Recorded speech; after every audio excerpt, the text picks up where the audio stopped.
As we get older, we become teachers in many ways, a source of information, stories on history, experience in many fields, and willing to share. The word today is intergenerational, learning on both sides. I recently met a young neighbor who became interested in the old art of quilting. How perfect for an intergenerational meeting. When I learned Lizzie Boyer and her sister Emily were quilting, I knew they had to meet Barbara Kamb, a prize-winning quilter, and knew you had to meet them too. Here is the perfect intergenerational experience. Our leader who's an elder at 92, and youthful Lizzie at 12, sharing this old craft from both sides. Lizzie's sister Emily couldn't be here today, but shares this hobby. So welcome, ladies. Thank you. Barbara, I want to start with you, and I want to ask you, what got you interested in quilting? Well, I always sewed. As a young child, I learned to sew from my mother, and I sewed on an old treadle machine. I sewed clothing, and later on I sewed draperies and curtains and household things for myself. And I just love sewing. I love crafts, handcrafts. One time, my mother and I went to visit my great aunt, Aunt Annie, and she was at her daughter's in West Roxbury. And when we went in, Aunt Annie had this quilt set up in her kitchen, in her daughter's kitchen, a full-size quilt set up in a full-size frame, slats, 4 slats, and she was quilting, and I had never seen that before. And I watched and I watched and I watched, and I said, Aunt Annie, I really want to learn how to do that. So she said, well, I'll come out to Littleton and we'll do it. So actually she was working on a quilt in this pattern. This is called Trip Around the World. And I said, well, that's the pattern I'll start on. So this was actually, it's very faded now, but this was my very first quilt. And with Aunt Annie, everything had to be done by hand. No machine touched the work, just by hand. The sewing, the quilting, the piecing, everything. So I started, and she started me out. It starts with one little square. Every square had to be cut out separately, sewn separately. Wait a minute. I want to explain to people. Look at these tiny little squares. And there's a bunch, 1,000 or something? And this would make me quit quilting. No. This, in fact, I went on, this one has the red border, and I went on to make a second one in the same pattern. This pattern actually is called Trip Around the World, or some people call it Boston Common. So, but the second quilt I made for my second son with a brown border, and that brought out the rust and brown, which was brighter then, it was bright. And this, of course, brought out the few reds. This was actually my first quilt, and this was made in the late 1950s, 1958 or 9, So, when you were youthful. I was youthful then, right, exactly. Wow. I'm sorry, but I keep looking at it and I think, and to make more, I mean, what do you think, Lizzie? Little tiny, are you interested in doing that size? No. I feel like I would quilting. No. Well, if I did it, would be bigger squares. The whole thing with this is you could pick out your row and have it in order and take it wherever you went. I mean, we used to be able to sew on an airplane, take a needle and thread and scissors and everything. or in the car, any place you could take your sewing with you and do it. Yeah. So, yeah, it's something I grew to love, and Aunt Annie stayed with me, kept me going all those years. She took her last quilt out of the frame when she was 90. Wow. Yeah, Well, yeah, I guess you could do it as a hobby forever. yeah, yeah. So, How many did you make altogether? probably about 15 full-size quilts, and I've given them since all to my family. You know, this is the only one I have left, and this was the first one. But I worked on several others with groups, you know, around a big frame. Oh, yeah. So a lot of quilts. So Well, yeah, I love it. I love it. yeah. How many have you made so far? I have made, what I tell people, I have made 2.5 because I made my first one and my second one, which was me, and help from Mom because I'm not a professional seamstress. Anyways, and then I made one with my sister, a Monopoly quilt, and I'd call that a half because it was me and my sister splitting up the work. She made one with all dogs on it, and it is so sweet. It is I love that quilt. I embroidered on that quilt Yeah. all of the dogs in my neighborhood and all their names and a little symbol that, Is Billy Bob on it? yeah, Billy Bob's on it. Thank goodness he would be hurt. Well, excuse me. I probably will get raspy a little bit, but we'll go through it Okay. anyway. I do recipe very well. Oh, good. You know, I couldn't resist having Lizzie meet you because she was talking about her mother and she told me about the quilting. And I was so excited because you don't hear about young ladies Right. quilting. And I guess there might be a few. Do you know any? I know some of my friends and people that I know can sew, but I don't think any of them have made a quilt. Yeah. Yeah. And think about it. I used to sew a lot of our clothes for my children and my husband and myself, but they outgrow them and they're gone. But your quilt is with you how many years Yeah, with you? yeah. So I think it's a very, very good hobby to have because you'll always be warm because you'll have blankets. When your children grow up and get married, you have a gift Yeah. already, you know? So I think it's such a good hobby. I hope people get inspired to do this. Or we hear from some that are quilting, even young people, boys, girls, whatever. I mean, because anybody can do it. Yeah. So, Well, I taught the winter room a quilting class at Lawrence Academy for 14 years. wow. And the teenagers, the boys and the girls, they all brought in sewing machines, and we went to Joann's, they pick out their patterns, their fabric. They did fantastic quilts, and the boys too. They just, yeah. Good. My They did. So it's either my great-grandma or my great-great-grandma. It was one of my mom's grandmas anyways. She made this scrap quilt out of different fabric Yeah. that she had just accumulated from like quilts and clothes and things, and she made this quilt. My mom got it, and I slept under it one night, and it was the best thing ever because it feels like just a million people are giving you a hug, and you can feel all of the love and everything that went into that quilt, and it's amazing. Yeah. I know.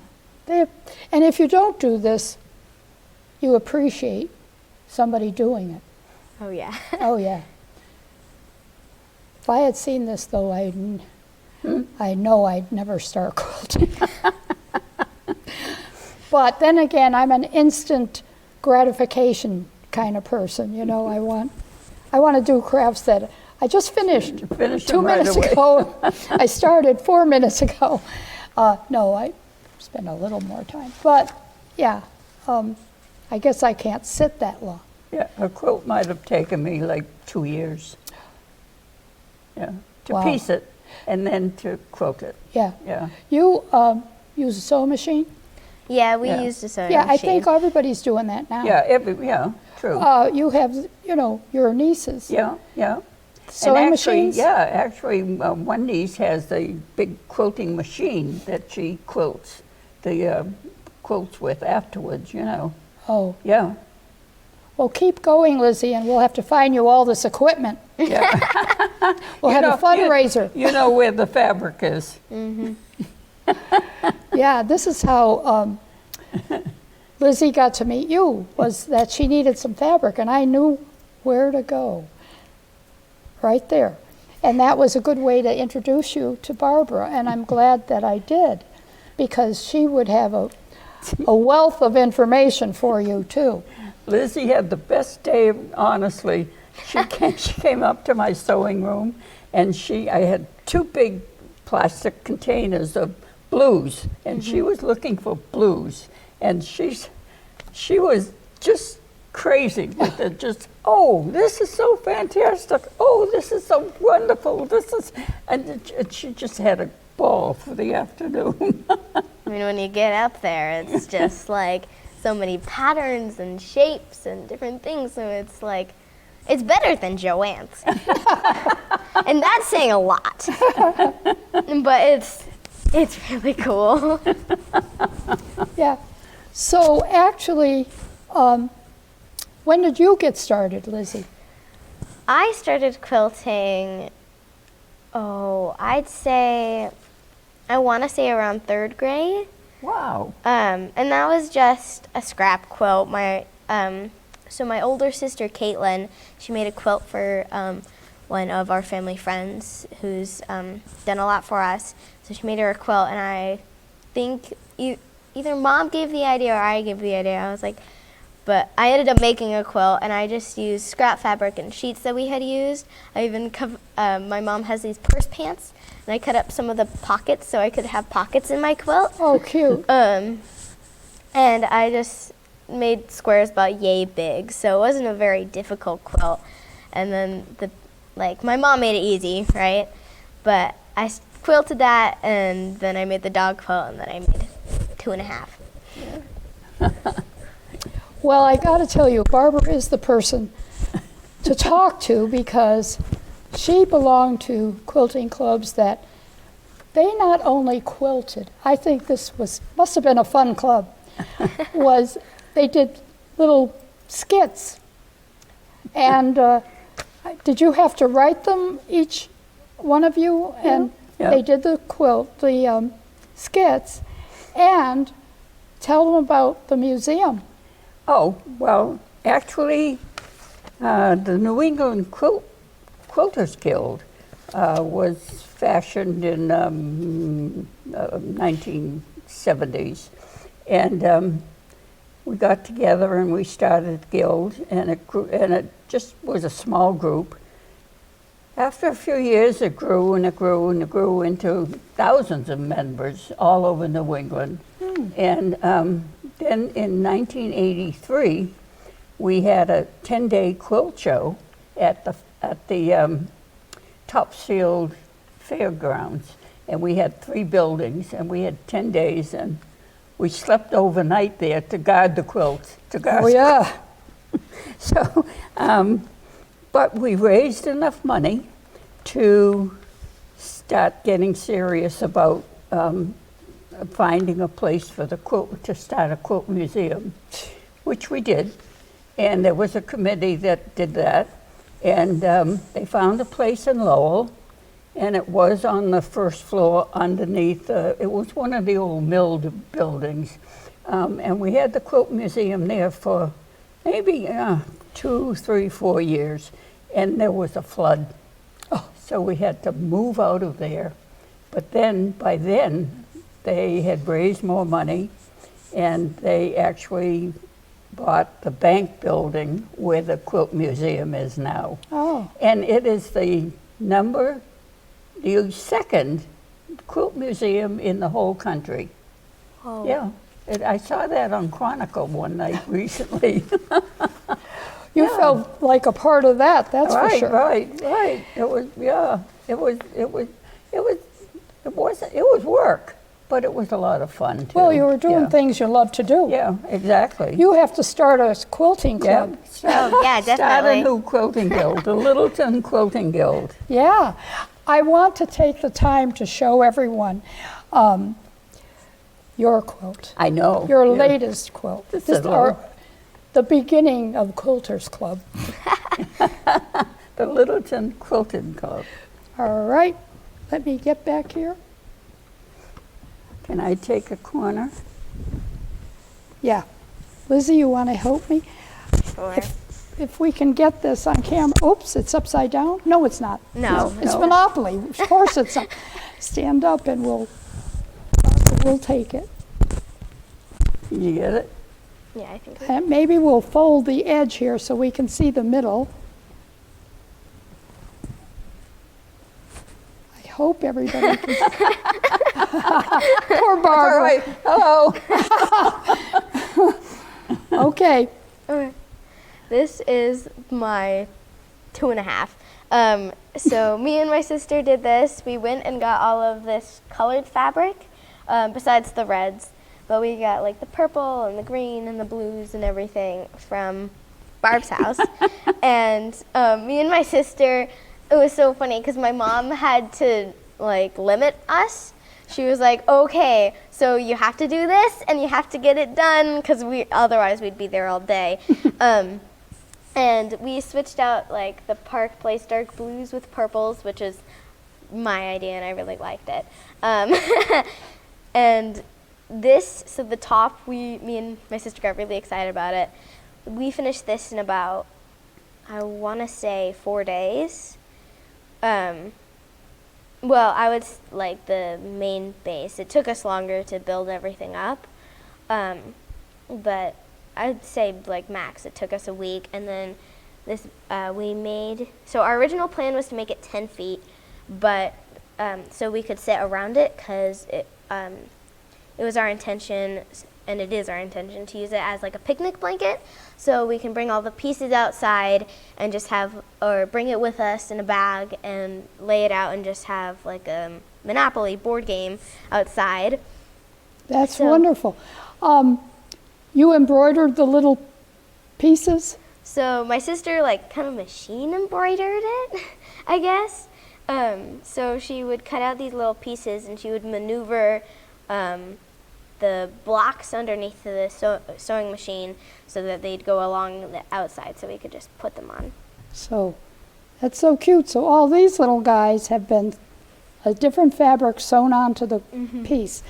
And I like the idea that you can take this any place.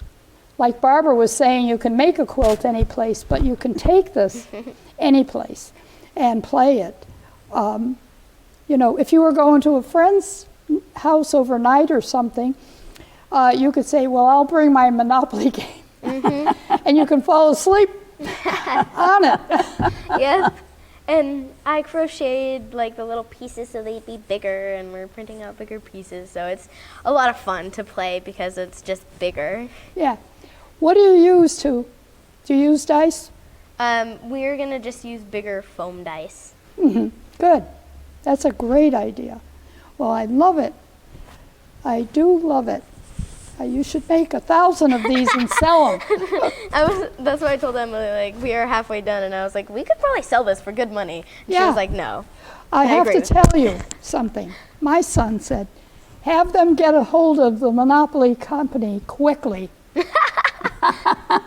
Right. and sell it to them. The idea. Definitely. It's really wonderful. Well, then they I'm take so it. proud of you. When they were at my house picking out the fabric and arguing back and forth about what they were going to do, and I'm thinking, what in the heaven's name is this going to turn out to be? You know, because couldn't imagine it was going to be Well, like that. I You know found out. I know. I know what it's. I want to see the dog one. It's great. I'll bring it Yeah. in sometime. Okay, well, I'm so happy both of you came today. Do you have anything else you want to tell us? What do we want to tell? Well, we're going to be watching, you know. I'm going to be watching Lizzie. You know, Okay, when she right. goes by the house, I'm going to say, Billy Bob wants to know, what's the next quilt? Yeah. Yeah, no, I'm dismantling my sewing room and I can't quilt anymore, so I'm through with it. So There you go. There you go. See, there's my, It'll never end. right.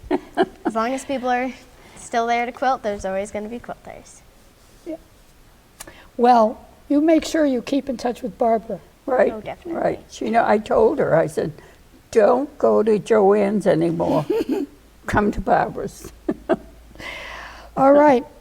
Well, I'm so happy you both came.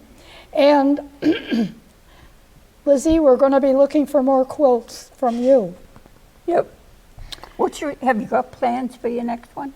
Oh no, we're still trying to finish all the pieces for the one that we're on now. But one of our friends who quilted my dog quilt for me, she did this like painting quilt where she took all of her favorite paintings and she like printed them out on fabric. So I do want to do that sometime in my life.